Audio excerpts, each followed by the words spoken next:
Des moments avec Dieu avaient un temps de réflexion pour chaque jour. 17 décembre. Sa dernière nuit. Divisé, ton royaume sera divisé, et donne aux Mèdes et aux Perses. Cette même nuit, Belshazzar, roi des Chaldéens, fut tué. Et Darius, le Mède, s'empara du royaume, étant âgé de 62 ans. Daniel 5, 28, 30 et 31. Personne ne sait quand sera le dernier jour de ce vie que les hommes voyagent, négocient, quittent leur domicile, vont des fêtes, suivent leur routine habituelle et planifient même des choses de faire savoir qu'à un moment donné, leur vie leur serait retirée. Les Babyloniens ne savaient pas que cette nuit qu'ils avaient choisi de faire la fête serait la dernière nuit de leur vie. Et que ce serait le dernier jour qu'ils seraient un empire, ils n'ignoraient pas ce qui se passait. Ils étaient conscients qu'une grande armée d'ennemis se trouvait à l'extérieur de leurs murs. Mais ils avaient trop confiance en leur vie. Ils se croyaient intouchables et pensaient qu'aucune armée n'oserait rester longtemps assiégeant la ville. Mais ils n'ont pas tenu compte du fait que Dieu lui-même les avait jugés. Et que Dieu lui-même avait déjà décidé de les délivrer, ils se sont sentis confiants. Et au lieu de se préparer à la guerre qu'ils ont fait la fête et bu jusqu'à défier Dieu lui-même.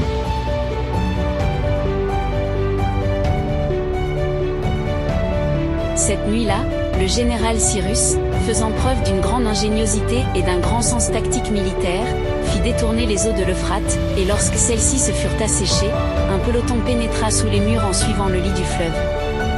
Le groupe de soldats qui pénétra dans la ville trouva les gardes de Babylone endormis sous l'effet de l'alcool. Après les avoir assassinés, ils se rendirent à la porte principale et l'ouvrirent pour laisser entrer le reste de l'armée perse.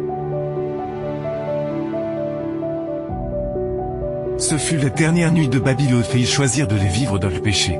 Les hommes ne savent pas quand ils vont mourir et lorsque le crépuscule de la vie arrive, que le soleil se couche pour la dernière fois. Ils continuent à vaincre à leurs occupations comme si de rien n'était. Mais Dieu peut être décidé de leur ôter la vie.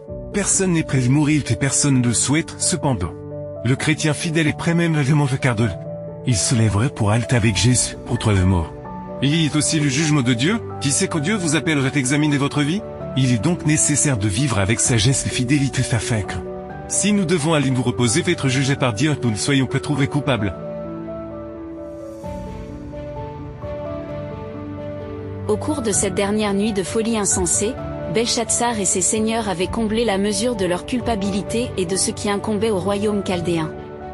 La main modératrice de Dieu ne pouvait plus détourner le mal qui les menaçait. Dieu nous donne des chantiers passifs dans ses miséricordes. Il cherche à nous ramener vers lui, mais nos mauvaises décisions, notre rébellion obstinée, nous font perdre toute chance de salut, les seuls savoirs.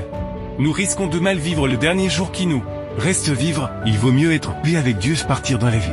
Ou se remettre entre ses mains. Amen.